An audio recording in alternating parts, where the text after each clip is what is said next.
Hello students, my name is Sumit Kumar Chauhan. Today we learn about the IoT. आज हमारी IoT की second class है, lecture number हमारा ये second है।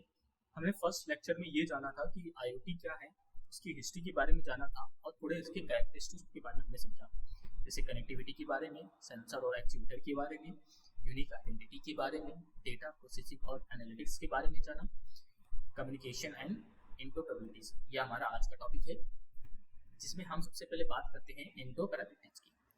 ठीक है, देखो मैंने यहाँ पे क्या लिख रखा है कि IoT में इंटरऑपरेबिलिटीज डिफरेंट डिवाइसेस, सिस्टम और प्लेटफॉर्म की कम्युनिकेशन करने, डेटा का एक्सचेंज करने और उनके मैन्युफैक्चरर प्रोटोकॉल या मैं कहूँ टेक्नोलॉजी स्टैक की परवाह किए बिना सीमलेस फॉर्म से काम करने की एबिलिटी को रेफर करता है।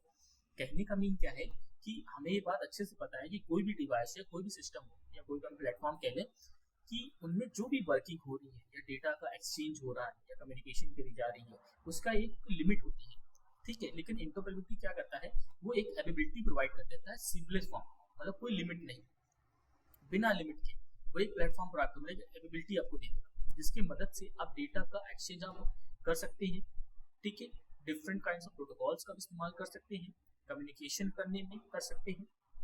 ठीक, इसी तरीके से एक जब हम कम्युनिकेशंस की बात करते हैं तो एक कम्युनिकेशन और आता है, जिसे कहते हैं हम लोग एंड टू एंड कम्युनिकेशन, मतलब मशीन टू मशीन कम्युनिकेशन। ठीक, हम इसकी बात करते हैं। मशीन टू मशीन कम्युनिकेशन कहने का मीन क्या है कि IoT इकोसिस्टम में एक ऐसा फंडामेंटल कॉन्सेप्ट जहां किसी ह्यूमन इंटरवेंशन के बिना डिवाइस और मशीनों के बीच ऑटोमेटिक एक्सचेंज, मतलब डेटा को जो एक्सचेंज हो रहा है, जो भी डेटा हम सेंड किया जा रहा है या रिसीव हो रहा है, ये ऑटोमेटिक होगा, उसमें ह्यूमन का कोई इंटरेक्शन नहीं होगा। जैसे हमने पिछली क्लासेस में पढ़ा था कि IoT का सीधे सीधे कॉन्सेप्ट ये होता है कि ह्यूमन का उसमें कोई रोल नहीं होना। रोल कैसे ह्यूमन का, उस डिवाइस को पर्टिकुलर एक्टिवेट करने के लिए, इसके अलावा ह्यूमन का उसमें कोई रोल नहीं है। ठीक है, डिवाइस अपने आप कनेक्ट होगा, कनेक्शन के बाद वो डेटा का एक्सचेंज करना चालू करेगा। ठीक है, जिसमें ह्यूमन का कोई रोल नहीं होगा। ठीक, तो M2M कम्युनिकेशन में क्या क्या चीज भाई हो सकती है हमारे लिए, जैसे सेंसर है, एक्चुएटर है या अन्य प्रकार के हार्डवेयर हो सकते हैं। ठीक, जिनका काम क्या है, एक दूसरे से कांटेक्ट करना, कांटेक्ट करने का मीन है कम्युनिकेशन करना एक दूसरे से। और क्या करेंगे, जब कम्युनिकेशन हो जाएगा जब डिवाइसेस के बीच में, तो डेटा एक्सचेंज करेंगे।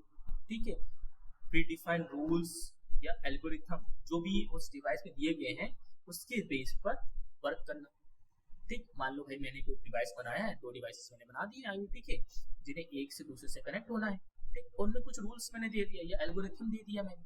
ठीक है, एल्गोरिथम कहने का मीन क्या है कि एक स्ट्रक्चर, जिसे हम लोग सॉल्विंग स्ट्रक्चर कहते हैं, जिसमें हम स्टेप बाय स्टेप ये दिखाते हैं या ये शो करते हैं कि जो ये पर्टिकुलर प्रोग्राम, ये पर्टिकुलर डिवाइस है, वो कैसे वर्क कर रहा है या कैसे रन हो रहा है। ठीक है, तो मैंने दो डिवाइसेस बनाए हैं IoT के, उन्हें एक से दूसरे से मैंने कनेक्ट कर दिया और उसमें कुछ रूल्स दे दिए कि इस रूल के अंतर्गत या इस रूल के अंडर ये डेटा को एक्सचेंज करेंगे। ठीक, अब यहाँ पे हम रूल्स कह रहे हैं, ठीक, हम इसे प्रोटोकॉल भी कह सकते हैं। क्या कह सकते हैं इसे हम लोग, प्रोटोकॉल भी कह सकते हैं। ठीक, प्रोटोकॉल्स को हम इसे कह सकते हैं। ठीक है, क्योंकि जब भी हम नेटवर्क की बात करते हैं और नेटवर्क की हम रूल में बोलेंगे तो ये हमारा प्रोटोकॉल ही होगा, जो बेसिकली तौर पे नेटवर्क पे डेटा को एक्सचेंज करने की बात करेगा। ठीक है, और IoT खुद में ही एक नेटवर्क है।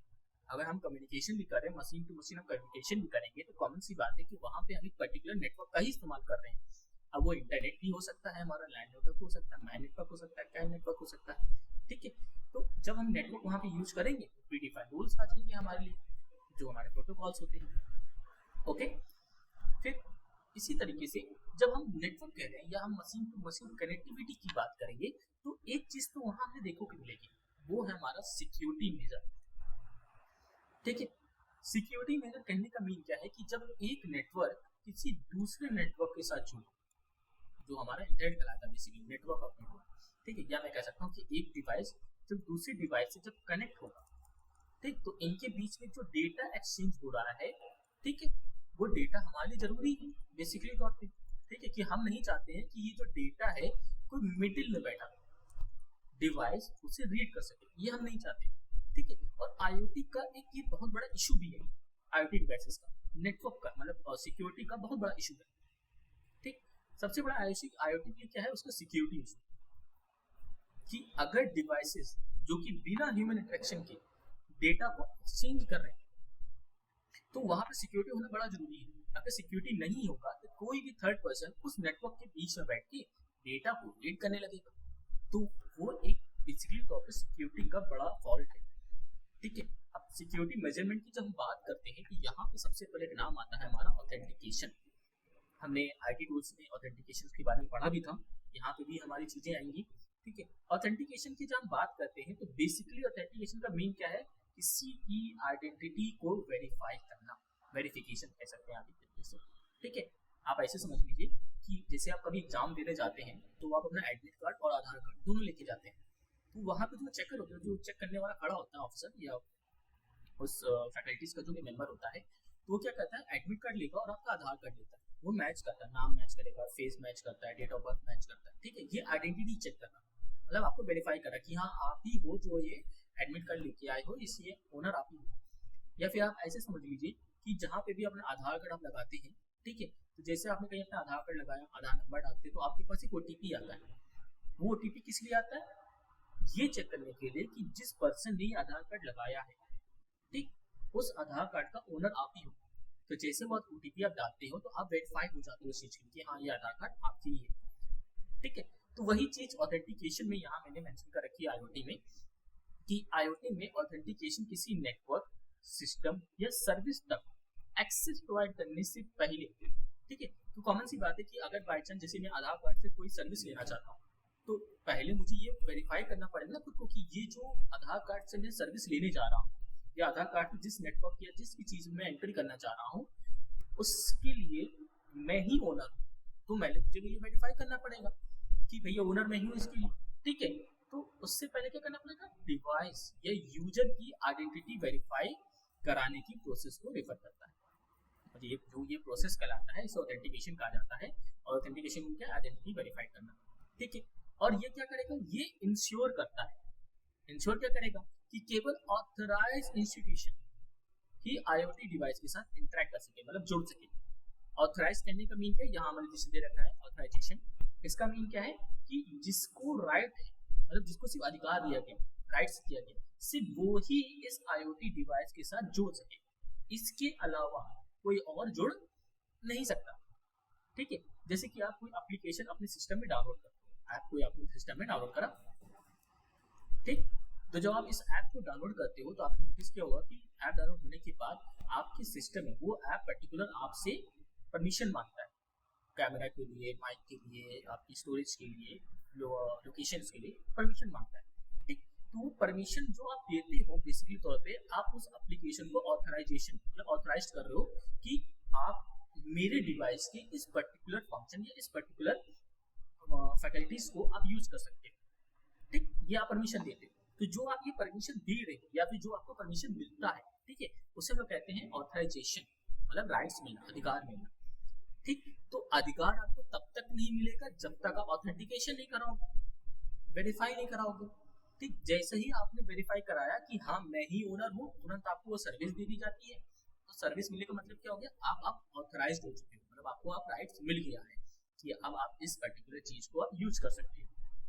ठीक है, वही अगर हम इंक्रिप्शन की बात करते हैं, इंक्रिप्शन कहने का मीन क्या है कि जब हम एक नेटवर्क से दूसरे नेटवर्क या मैं कहूँ एक आईओटी डिवाइस से दूसरे आईओटी डिवाइस में डेटा का ट्रैवल कराते हैं, डेटा भेजते हैं, ठीक है, या डेटा हम एक्सचेंज कर रहे हैं, उस बीच क्या है कि अगर डेटा सिंपल लैंग्वेज में जाता है, सिंपल लैंग्वेज में, ठीक, तो कोई भी बीच से बैठा व्यक्ति पढ़ सकता है इजीली तरीके से।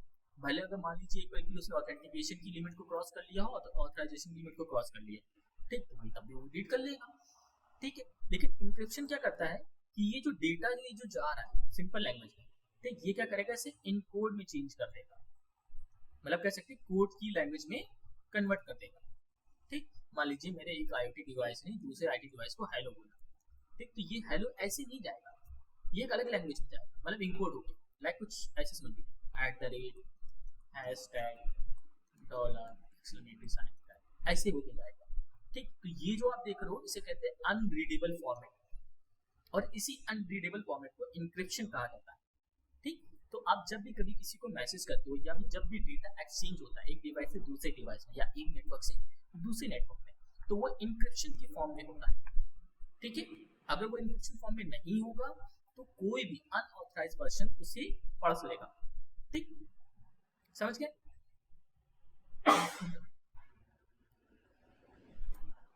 चलिए फिर हम बात करते हैं रिमोट मॉनिटरिंग और कंट्रोल। ठीक, रिमोट एक्सेस के बारे में थोड़ा सा हमने पिछली क्लासेस में भी जाना था। रिमोटली एक्सेस कहने का मीन क्या है कि बहुत ही सिंपल सा मीनिंग है इसका, ज़्यादा कोई बड़ी चीज़ नहीं है, आप आराम से सिंपल लैंग्वेज समझ सकते हैं कि एक ऐसा सिस्टम या कह सकते हैं एक ऐसा डिवाइस जिसका काम क्या है कि पर्टिकुलर डिवाइस को कंट्रोल करना। ठीक, कहने का मीन क्या है, जैसे मान लीजिए आप ऑफिस में बैठे हैं आप और आपके घर में जो एसी लगा है, ठीक है, अब आप ऑफिस से निकले, आप घर जा रहे हैं और आप चारों घर जाते जाते आपके घर में जो एसी लगा है वो ठंडा हो जाए, मतलब आपके रूम को ठंडा कर दे।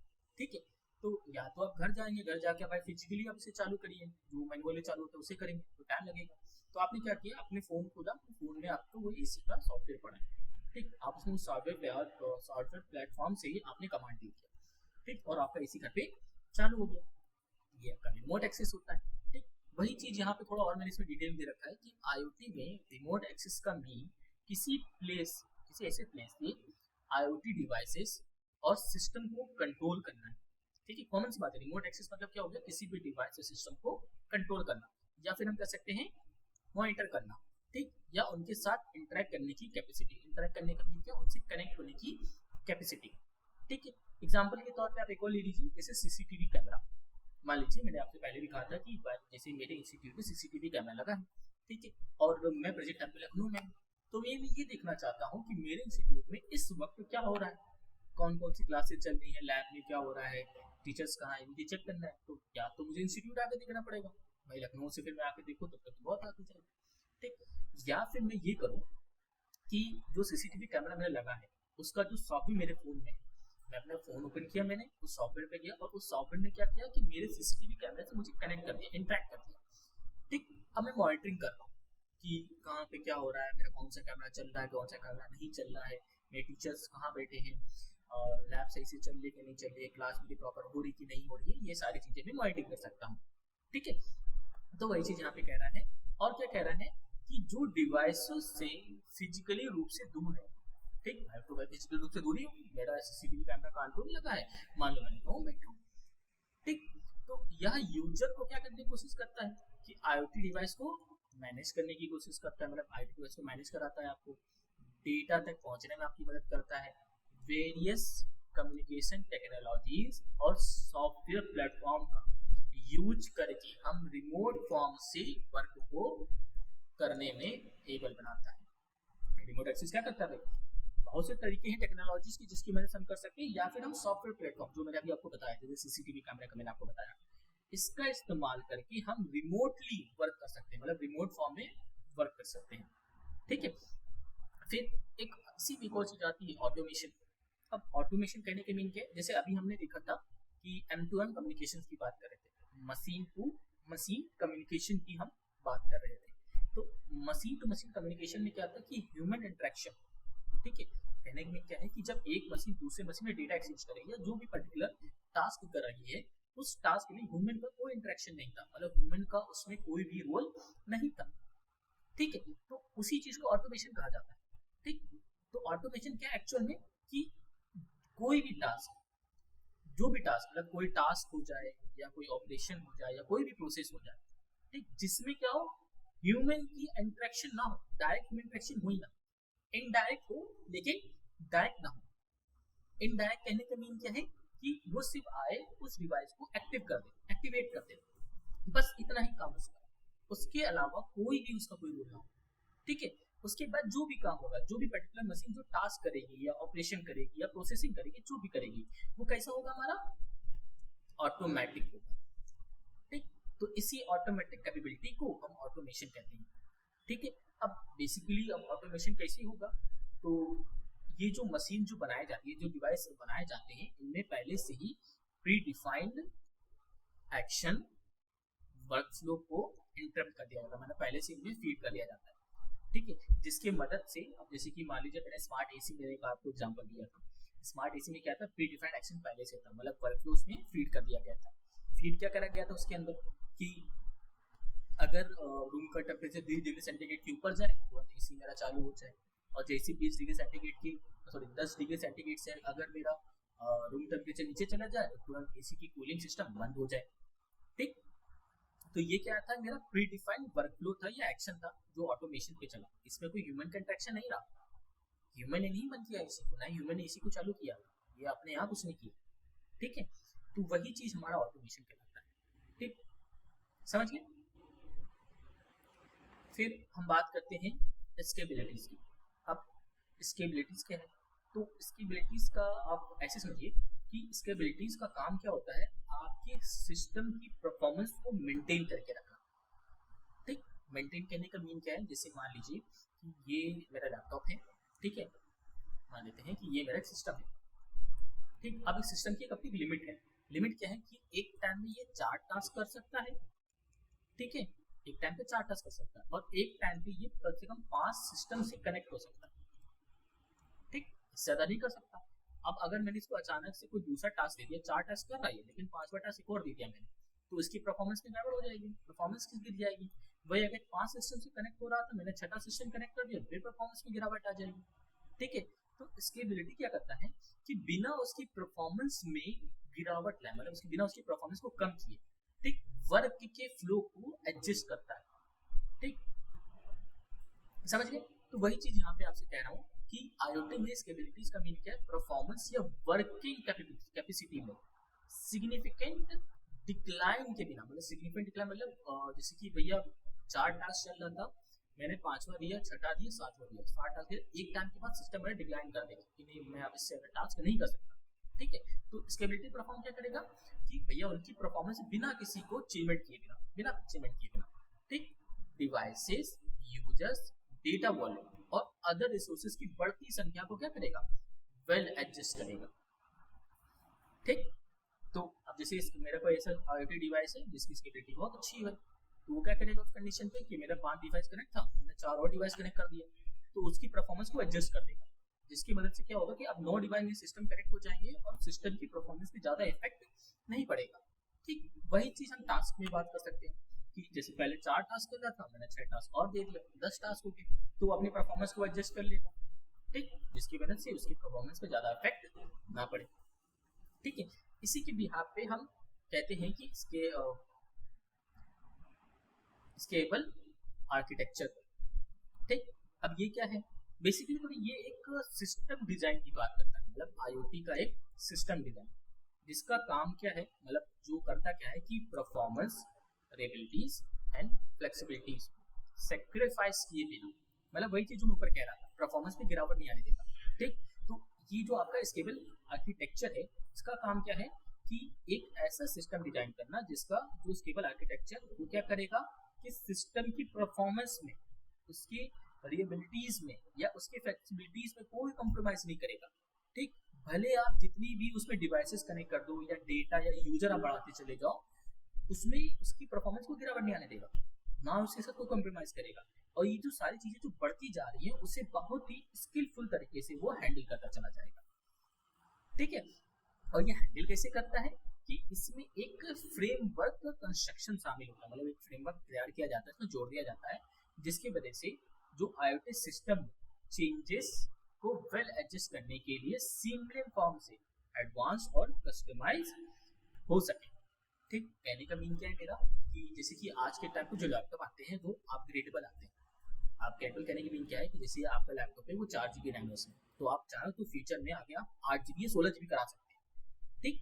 तो आपके सिस्टम में मदरबोर्ड में स्लॉट पहले से खाली रहता है कि अगर आप फ्यूचर आप अपग्रेड कराएं तो मदरबोर्ड में ज्यादा कुछ चेंजमेंट करने की रिक्वायरमेंट ना पड़े, आप बस जाएं रैम को लिया वहां फीड कर दिया, दैट्स इट, ठीक। आप इसी तरह आपकी लैपटॉप की स्टोरेज बढ़ा सकते हैं, जैसे आपकी स्टोरेज 256 है लेकिन आप फीचर आप 512 करा सकते हैं, तो इसमें क्या हुआ कि आपने उस सिस्टम के चेंजेस किया, मतलब उसको एडजस्ट किया बिना किसी लिमिट के, ठीक, उसे कस्टमाइज किया, उस लैपटॉप को आपने एडवांस बना दिया। ठीक है, यही चीज आपकी आर्किटेक्चर कराती है, स्केलेबल आर्किटेक्चर कराती है। ओके,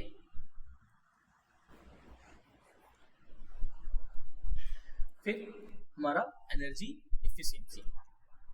देखिए, आईओटी की सबसे बड़ी प्रॉब्लम भी यही है। कुछ प्रॉब्लम जैसे मैंने सिक्योरिटी कहा था, एक प्रॉब्लम है एनर्जी एफिशिएंसी। ठीक है, देखो आईओटी का कॉन्सेप्ट क्या है, वायरलेस कम्युनिकेशन। पहली चीज तो ये वायर्ड कम्युनिकेशन नहीं होती, ये वायरलेस कम्युनिकेशन होती है। वायरलेस कम्युनिकेशन में एनर्जी कंज्यूम ज्यादा होता है, जो कि आईओटी डिवाइसेस के लिए सबसे बड़ा इशू है। ठीक, अगर मान लीजिए मैंने कोई आईटी डिवाइसेस बनाया, ठीक है, और वो आईओटी डिवाइस मात्र 1 घंटा ही चल सकती है, 1 आवर ही चल सकती है, तो ये बड़ी दिक्कत की बात है। तो फिर उस प्रोडक्ट को कौन खरीदेगा? ठीक, आज के टाइम पे जैसे हम नेकबैंड लेने जाते हैं, ईयरबड्स लेने जाते हैं, या हम लोग वायरलेस हेडफोन लेने जाते हैं, तो हम क्या चाहते हैं कि हमें साउंड क्वालिटी तो अच्छी मिले, हमें ब्लूटूथ सेंसर जो दिया जा रहा है, जो उसका ड्राइवर दिया जा रहा है, वो भी अच्छा होना चाहिए, लेकिन साथ में क्या हो, उसका जो पावर कंज्यूमर है, जो पावर जो कंज्यूम कर रहा है, वो भी कम हो, ज्यादा ना हो। ठीक, जिसकी मदद से होगा क्या कि वो जो मेरा डिवाइस है वो कुछ नहीं तो 5 से 7 घंटे तक आराम से चले बिना किसी इंटरप्शन।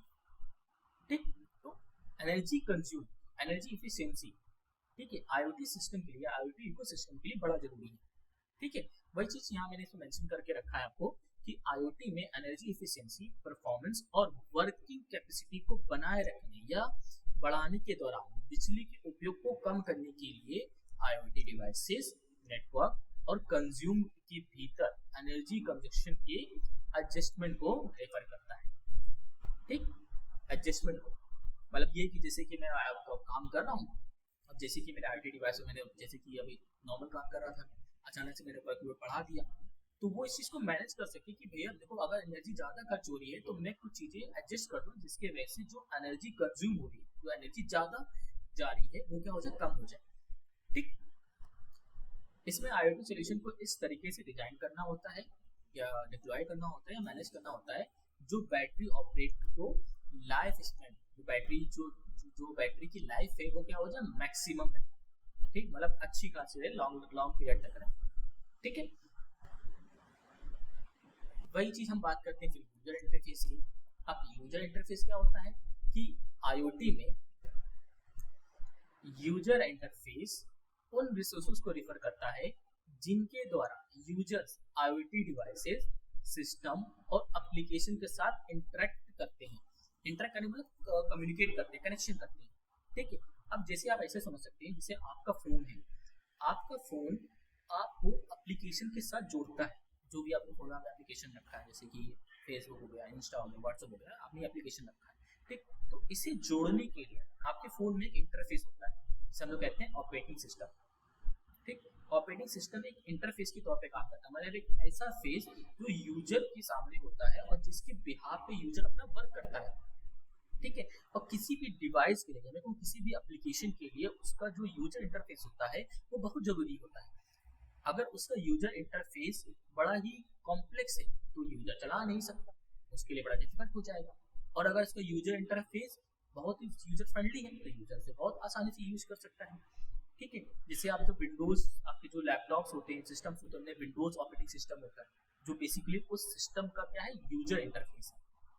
ठीक, और उसी यूजर इंटरफेस पे पर्टिकुलर आपके सारे एप्लीकेशंस रन होते हैं।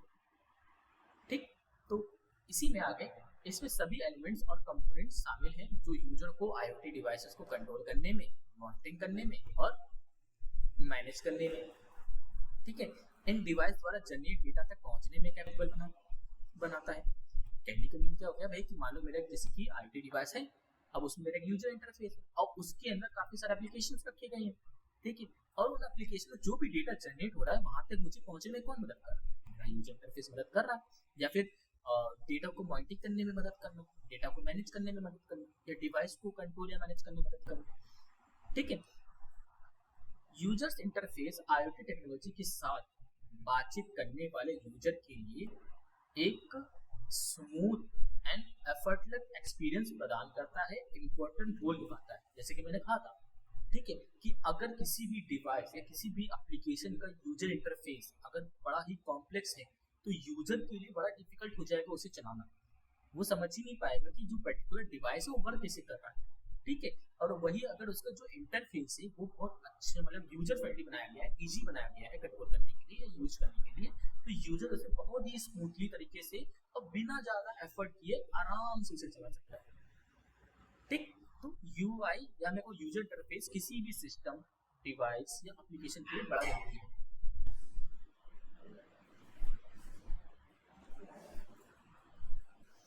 ठीक, अब हम बात करते हैं क्लाउड इंटीग्रेशन।